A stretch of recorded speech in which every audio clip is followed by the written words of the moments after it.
Hello again, Dan Alasso with History for Today. And today I do have a little historical intervention. There have been several mentions in newspaper articles lately of George Washington's forced inoculation of his troops with smallpox. And these have been mentioned in the context of this back and forth debate about COVID vaccine mandates.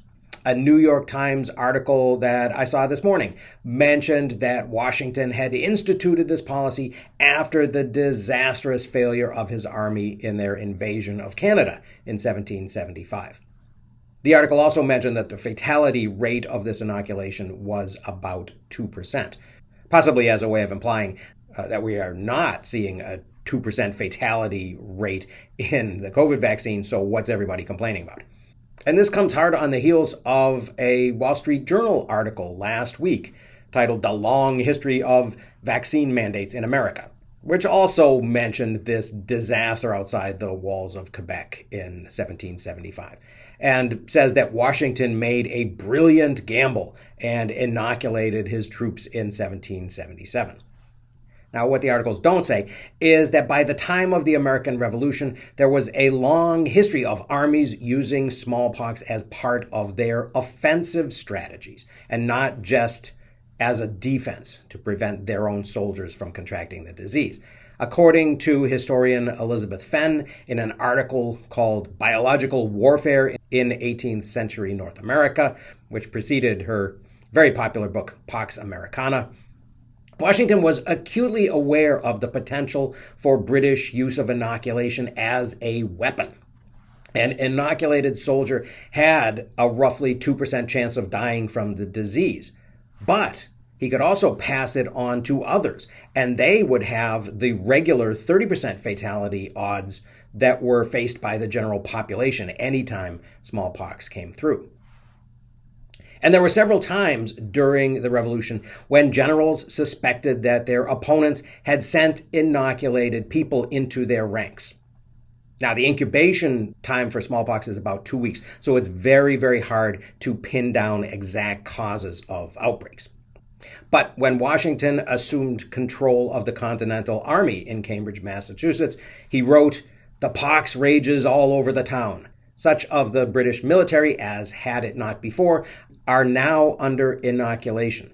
This, I apprehend, is a weapon of defense they are using against us." Quoting this passage, Fenn implies that Washington means a weapon of offense. British military commanders such as Jeffrey Amherst have long been accused of using smallpox against native populations during the French and Indian War in the 1760s. And this is legitimate because Amherst and a few others actually left a paper trail, which suggests that they were both planning and had actually carried out what we would now call biological warfare.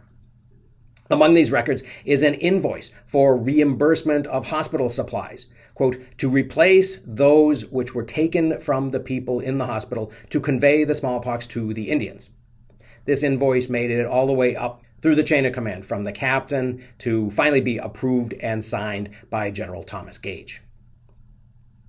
Although no one that I've seen is seriously alleging biological warfare in the COVID debate, there is an argument about a social compact. The Wall Street Journal quotes Justice Harlan's opinion in the 1905 Jacobson case, which was about smallpox vaccination, that membership in American society requires, quote, "that all shall be governed by certain laws for the protection, safety, prosperity, and happiness of the people." The quoted passage then continues, "and not for the profit, honor, or private interests of any one man, family, or class of men." This seems to be a very salient point.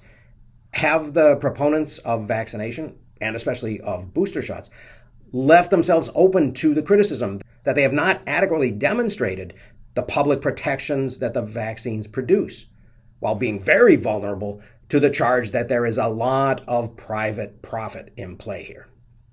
Partially because the science is still being tested and our understanding is changing, news reports have made it very unclear whether getting vaccinated protects a person from catching COVID, whether it decreases the severity of the disease for those who do catch it, whether it protects the public by preventing vaccinated people from carrying the virus.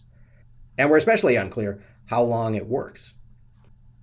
The Wall Street Journal article also mentions that anti-vaccine anxieties have found their way into the political mainstream, especially among the Republicans. That's kind of funny. I always thought the Journal was a conservative paper. And I'm not going to defend the stupid things that some Republican politicians have said recently. But how short is our memory? When Trump was leading the COVID response, our current vice president said she would not take the vaccine if Trump said to. The Journal goes on to complain about a, quote, growing distrust for expertise, including medical science.